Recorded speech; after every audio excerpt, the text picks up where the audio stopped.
Jangan lupa like, komen, dan subscribe channel YouTube TVRI Bengkulu, serta nyalakan lonceng notifikasinya.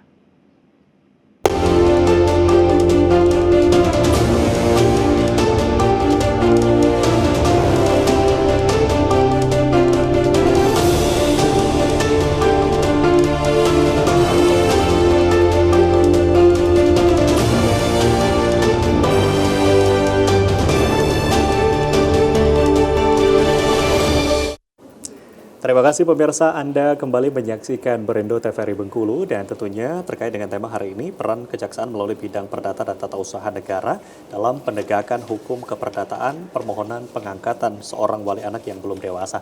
Dan tadi kita sudah membahas sedikit sebenarnya ada perbedaan antara wali, kemudian adopsi, dan juga tadi dengan foster care.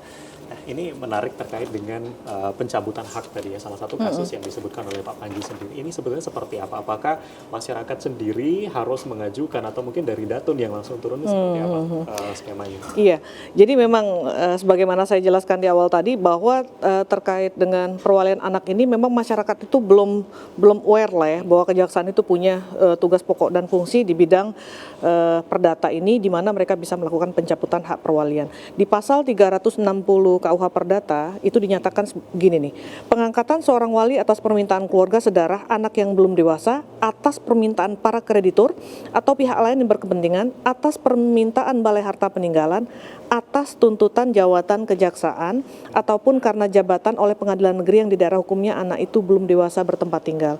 Jadi dengan ketentuan pasal ini bahwa jelas bahwa kejaksaan itu dapat melakukan pencabutan perwalian anak. Tetapi karena masyarakat selama ini tidak tahu, mereka tuh bingung sebenarnya kita harus kemana. Harusnya kami tahu dong di mana ada kejadian seperti ini, kami bisa langsung mengambil tindakan hukum.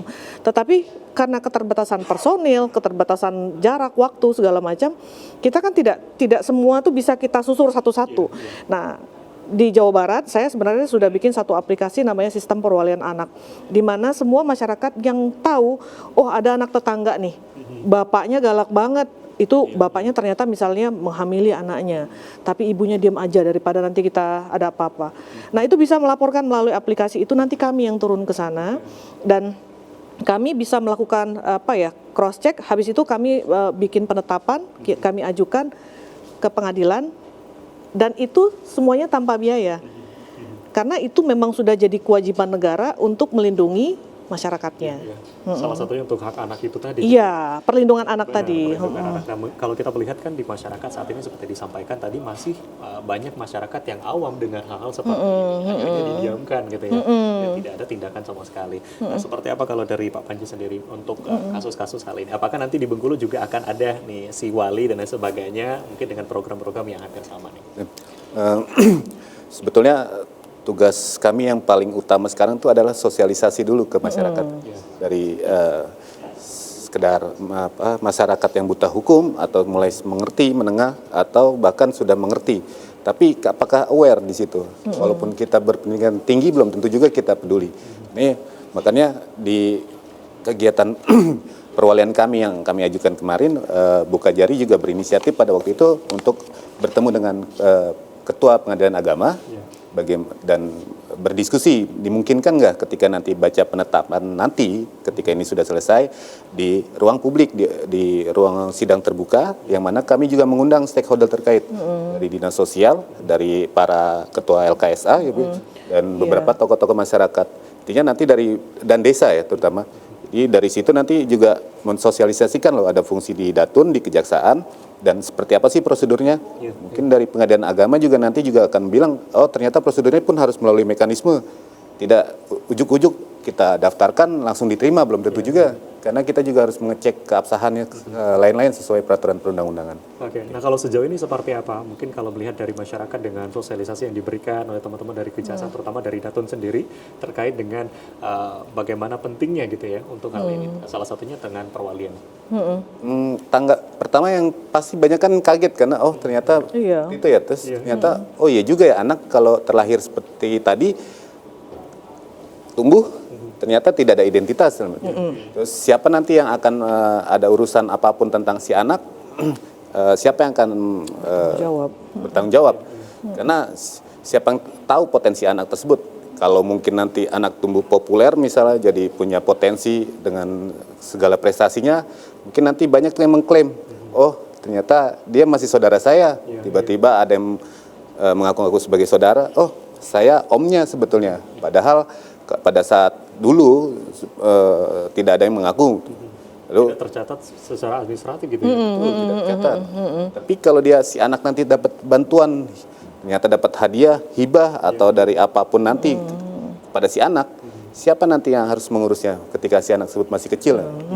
Ini kan ada saling klaim nanti, ada potensi keperdataan di situ. Itu kami. Hal-hal itulah, hal-hal seperti itu. Jadi gini, jadi ada beberapa anak-anak terlantar, misalnya ditaruh sama orangnya di depan panti. Oke, itu jelas memang dibuang sama orang. Tapi kalau di Bengkulu terutama, itu hampir rata-rata mereka itu tidak mampu karena tidak punya biaya. Dititipkan lah. Nah harusnya secara keperdataan, panti itu tidak boleh terima-terima begitu aja. Langsung mencantumkan anak itu di dalam KTP, di dalam KK-nya. Itu nggak boleh. Harusnya ketika orang tua menyerahkan anak itu ke panti, dia harus membuat pernyataan dan melepaskan haknya sebagai wali resmi anak itu. Jadi apabila anak-anak di panti ini mendapatkan bantuan, ini keluhan panti ya selama ini ke saya, ketika anak ini datang di panti, diterima oleh pihak panti, dikasih makan, dibiayain sekolah. Tetapi sewaktu-waktu datang dari Pemda ngasih bantuan, dari Dinas Sosial ngasih bantuan, yang ngambil bantuan siapa? Orang tuanya, loh kan saya kan orang tuanya. Nah tapi kalau orang tua datang, bikin pernyataan dia tidak mampu, kita ajukan penetapan, kita cabut hak wali dia dari ibu bapaknya, kita alihkan sementara ke LKSA, ke panti. Nanti kalau ada bantuan, panti inilah yang berhak untuk mengelola harta benda dia dari sisi keperdataan.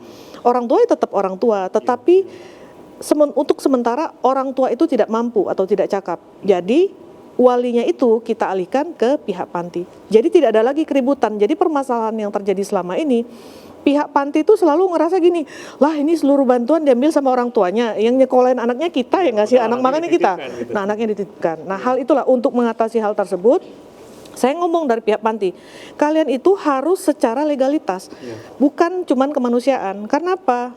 Anak ini juga kan butuh kepastian gitu. Orang tuanya enak aja ngomong saya nggak mampu, tapi urusan lain-lain kan orang tua tetap. Itu yang pertama. Yang kedua, kalau anak yang dibuang, memang dibuang sama orang tuanya, pihak panti tidak bisa loh serta-merta membuatkan kartu identitas mengatakan bahwa akte kelahirannya tanggal sekian lahir, nama orang tuanya dibikin-bikin aja. Selama ini seperti itu. Jadi kan tidak jelas, anak-anak itu tidak punya pelindungan. Ketika anak itu ditemukan di pinggir jalan atau di depan pintu panti, pihak panti bisa berkoordinasi dengan kepolisian atau bidan setempat untuk memastikan usia kelahiran bayi, dan kepolisian menyatakan bahwa benar anak ini ditemukan di sini. Setelah itu tidak bisa anak ini langsung dimasukin ke KK panti. Tetap harus bikin penetapan dulu. Harus ada penetapan. Itu yang benar. Secara aturan hukum harus dibikin penetapan perwalian bahwa pihak panti lah sebagai walinya sampai dia berusia 18 tahun, sampai anak ini bisa menentukan, dan bisa memilih. Gitu. Iya, dia harus kemana. Nah nanti setelah dibikin penetapan, barulah dari penetapan ini kita bisa membuat kartu identitas anak. Kita bisa membuat dimasukkan ke KK, kita bisa bikin akte kelahirannya. Semuanya. Jadi semuanya jelas gitu ya. Ya. Kemudian juga mungkin salah satu contoh yang disampaikan tadi terkait dengan orang tua yang katakan tidak mampu gitu ke panti asuhan. Nah sebetulnya secara hukum ini diperbolehkan atau mungkin ada pembinaan yang dilakukan untuk orang tua dan sebagainya, ini seperti apa? Sebenarnya diperbolehkan. Memang dari sisi keperdataan orang tua itu memang bisa dicabut haknya sebagai orang tua, dan kami berwenang kan untuk melakukan pencabutan. Jadi kalau memang dia tidak mampu mendidik anak ini sementara waktu, dari sisi keperdataan hak dia sebagai wali orang tua itu bisa kita cabut dan kita alihkan. Oke. Nah, kalau kita melihat ini beberapa contoh katakanlah di jalanan anak yang ditelantarkan, bahkan bukan hanya ditelantarkan tapi juga dimanfaatkan pengemis dan lain sebagainya. Ini kan banyak anak-anak yang dimanfaatkan oleh orang tuanya. Dari Datun sendiri, apakah ada pembinaan dilakukan atau mungkin salah satu itu pencabutan hak? Harusnya itu bisa ya kita lakukan ya, dengan bekerja sama dengan dinas sosial. Nah itulah, karena selama ini dinas sosial pun, ini jujur pengalaman ya, cerita pengalaman saya pertama kali datang di Jawa Barat, saya datang ke dinas sosial, terus saya ngomong, saya mau ngurusin perwalian. Lah apa urusannya sama kejaksaan? Itu ini aja yang dinas sosial aja sampai ngomong seperti, saya bilang, saya dari kejaksaan itu tidak akan pernah mengambil tugas pokok fungsi Bapak, Ibu, karena memang itu punya kewajiban kalian lah. Tetapi tugas saya ini datang ke pengadilan, jadi jangan lagi ada yang anak-anak yang terlantar ini tuh memang nggak diurusin, Bapak juga Ibu kan udah masukin aja. Kami ini cuman hanya ingin mengurusi supaya anak ini tuh secara legalitas tuh mulai benar, kita tata rapi-rapi gitu loh. Kita tata satu-satu gitu.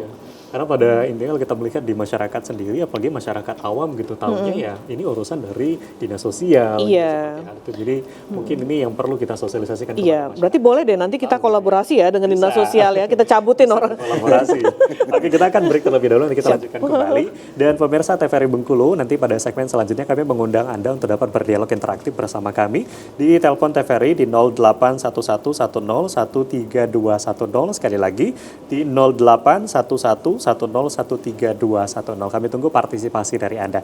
Dan pemirsa jangan kemana-mana, kami akan segera kembali usaha jeda pariwara berikut ini. Tetaplah di Berendo TVRI Bengkulu.